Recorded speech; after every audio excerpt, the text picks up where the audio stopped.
दोस्तों इस वीडियो में हम लोग इस प्रश्न को हल करने वाले हैं। तो इस प्रश्न में कहा गया है एपी यानी समांतर श्रेणी 7, 9, 11 कामा डॉट डॉट डॉट 29 का योग ज्ञात कीजिए।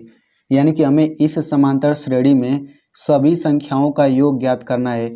तो आपको इस प्रश्न को हल करने के लिए आपको समांतर श्रेणी के n पदों के योग का फार्मूला पता होना चाहिए। तो देखिए समांतर श्रेणी के n पदों के योग का 2 फार्मूला होता है। तो हमने इस वाले फार्मूले का प्रयोग कैसे किया जाता है इसका प्रयोग हम लोग सीख चुके हैं, पिछली वीडियो में मैंने बता दिया है आपको। तो हम लोग इस वीडियो में इस प्रश्न को इस दूसरे सूत्र से हल करेंगे। वैसे आप चाहें तो इस प्रश्न को यानी कि इसमें इन सभी संख्याओं का योग इन दोनों सूत्रों से हल कर सकते हैं, लेकिन हम लोग इस वीडियो में इस सूत्र से इस प्रश्न को हल करेंगे। तो इस सूत्र में एसएन क्या होता है, एसएन जो होता है n पदों का योग होता है, यानी n संख्याओं के योग को दिखाने के लिए एसएन का प्रयोग किया जाता है। और इसमें n क्या चीज़ होता है, तो देखिए n जो होता है तो किसी भी समांतर श्रेणी में जितनी संख्याओं का हमें योग ज्ञात करना है वही n का मान होता है। जैसे इस समांतर श्रेणी में 7 से लेकर 29 तक जितनी भी संख्याएं होंगी वही n का मान होता है। जैसे मान लीजिए 7 से लेकर 29 तक अगर 4 संख्याएं हैं तो n बराबर 4 हो जाएगा। 7 से लेकर 29 तक अगर 20 संख्याएं होंगी तो n बराबर 20 होगा। तो आई होप आपको समझ आ गया होगा। और इसमें a जो होता है समांतर श्रेणी की पहली संख्या को a कहते हैं, यानी a बराबर 7 है। और l जो होता है समांतर श्रेणी की अंतिम संख्या को l कहते हैं, यानी कि l बराबर 29 है।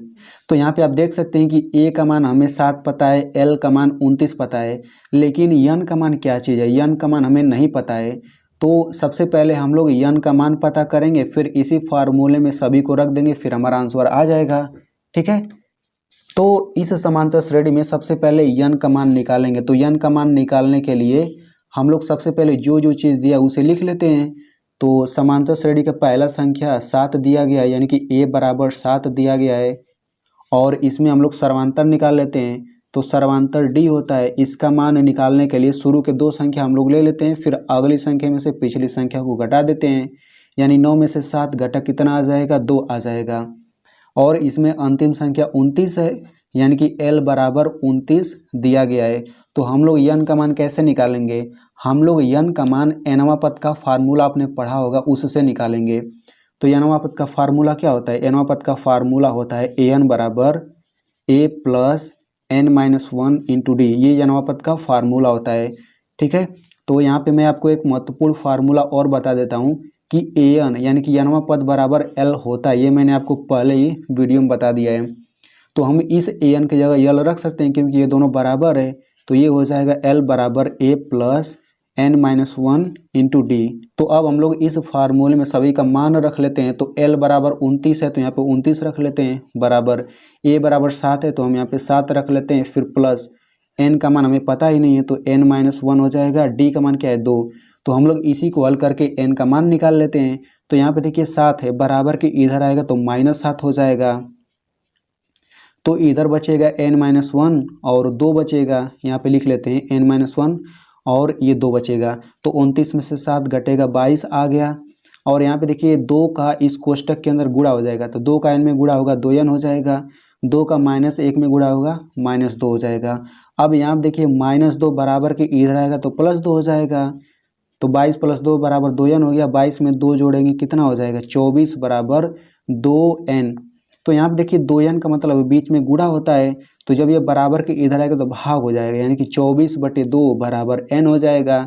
तो 2 से इसमें भाग दे दीजिए, तो 2 एकम 2, 2 दूनी 4, 12 बार में कट जाएगा, तो 12 बराबर n हो गया। यानी कि n का मान कितना आ गया, n का मान 12 आ गया। यानी कि इस समांतर श्रेणी में संख्याओं की संख्या 12 है। ठीक है, तो हमें इसी n का मान बस ज्ञात करना था। तो चलिए अब हम लोग इन सभी का मान सूत्र में रख लेते हैं।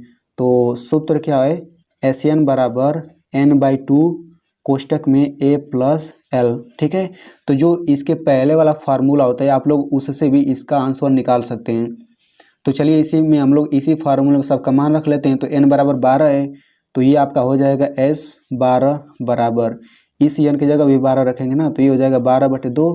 फिर कोष्टक में अब a का मान क्या है 7 है, तो a बराबर यहाँ पे 7 रख लीजिए, फिर प्लस l का मान क्या है 29 है तो यहाँ पे 29 आप रख लीजिए। अब हम लोग इसी को हल कर देते हैं।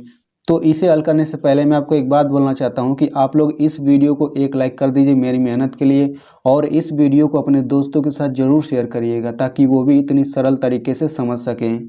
और इसे हल करने के बाद मैं आपसे एक प्रश्न भी पूछूंगा जिसका जवाब आपको ज़रूर देना रहेगा। तो चलिए इसको हम लोग हल करते हैं। तो ये हो जाएगा S12 बराबर, यहाँ से कट जाएगा, 2 छक्का 12, 6 आ जाएगा, और यहाँ पे इनको हम लोग जोड़ लेंगे। तो जोड़िए, तो 9 7 16, 2 1 3, ये आ जाएगा 36। तो यहाँ से S बराबर कितना हो जाएगा, तो यहाँ पे देखिए जब हम लोग बड़ा कोष्ठक हटाएंगे तो यहाँ पे गुणा हो जाएगा। तो 6 का हम लोग गुणा कर लेते हैं, तो 6 6 36 हासिल 3, 36 18 3 21, यानी कि इन सभी संख्याओं को जोड़ने पर हमारा कितना आएगा आंसर, 216। तो यही जो होगा आपका आंसर हो जाएगा। तो अब मैं आपसे सवाल पूछ लेता हूँ। तो सवाल है AP 1 2 3 25 का योग ज्ञात कीजिए। तो इसका आंसर कितना आएगा आप लोग कमेंट करके ज़रूर बताइएगा।